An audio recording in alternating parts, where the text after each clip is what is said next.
next? Okay, she's not here yet. We have a few people who are coming from other locations, so people come from other locations. Come on. Oh my gosh. Okay. James Bradley.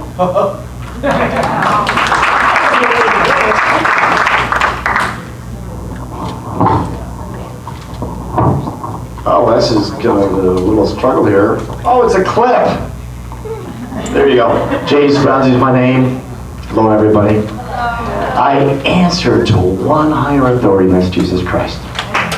Okay? That is what I'm ultimately responsible for, but I'm here to serve the people. So I want you to know, here's my pedigree. I'm originally from Rhode Island, Little Rhodey they call it. Born one of the most leftist states in the entire United States. So why I say that, and why I fled the anarchy on the East Coast, this was many years ago, because I wanted to go to a golden state. I wanted to go and leave my doors open at night, go to the beach and have those beach parties. Remember those days? Yeah, that's what I remember when I came out here back in, let's see, late 1970s. Yes, I'm that old. But why I bring that up is because I am a different person than most candidates you'll ever meet. One, because I do answer to a higher authority, but more importantly, I have seen how blue states are run. I grew up under the tyranny of the Democrat Party. We're watching that play out here in California. The days of Reagan and how it digressed from that point. That's the issue. And what's in Sacramento now, this uni party that we're having to deal with, is tragic. Your voice is being silenced. There are more conservatives in the state of California than in most states. Don't let them fool you. And why I say that is because I ran against Feinstein in 18. I was the top Republican in that race. Ran against Ted Lieu in 2020. I was the top Republican made in the general election and technically won that race. And why did we not win that race? Election integrity. Right? Well, the good thing is I got tipped off right before the general election. I got this guy loved Bernie, right? I said, hey James, I know you're a Republican, but I gotta tell you, they're gonna steal this election. I said, what do you mean, Bernie supporter? He said, yeah, these ballots are coming in from other parts of the world. You need to keep an eye on this. More importantly, you need to put them on guard. So what I did right before the election, I put a little press release out to notify Ted Lieu, hey, I'm watching you. And if I see any election integrity issues, I'm gonna prosecute to the letter of the law. So yeah, it happened. How many of you feel that this election was stolen? Or there was election irregularities, if nothing else? Okay, very good. We're going to focus on election irregularities. So I honored that promise to the constituents. I teamed up with 12 other congressional candidates along with Election Integrity Project, and we filed out a lawsuit to change the election laws in the state of California. But what did they do? The Central Court here in LA. They dismissed it on standing, saying it's another Trump lawsuit. Well, guess what? We're not Trump, for one. Two, we're taking it to the Court of Appeals. We're right now in the Court of Appeals.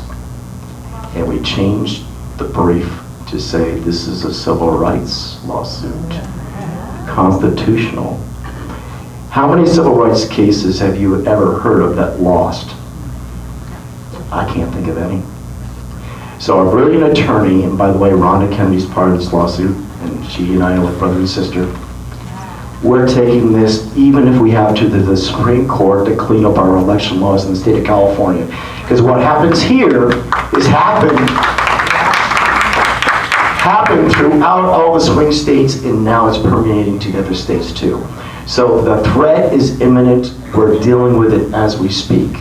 Why I bring this up and why I'm running against the person I call the architect of the steal, that's Alex Padilla. This guy was the Secretary of State that baked in these irregularities for 10 years. Ballot stuffing, lack of signature verification, no ID required when they vote.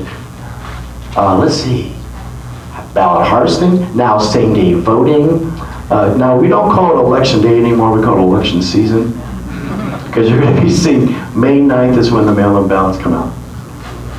So we're fighting this on our own dime, and we're not going to give up, we're not going to give in, because we do believe that there's a constitutional republic that needs to be defended. And being a veteran, third generation, that is the way I'm designed. So that's election integrity. I hope you all see some hope there in our election process. This will be cleaned up. It's a question of timing. Will it be done before the actual November election? We don't know. But it's heading that direction. What else are we doing? These mandates that are happening in Sacramento right now as we speak. 12-year-olds being able to have a vaccination without parental consent. Law enforcement having to enforce these mandates, if not, they lose funding. Doctors, if they use informed consent, they can lose their license and see penalties. These are 3 of the 10. And you saw what happened in Sacramento on Monday, the infanticide bill, right? Yeah. We're fighting it as we speak.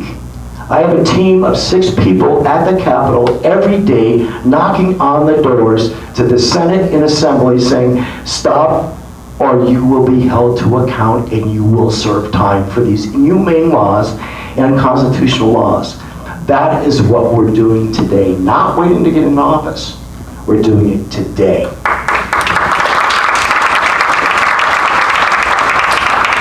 So why I bring that up is that the candidates that are going to be presented to you over time ask the question, because there's quite a few. Oh, am I down?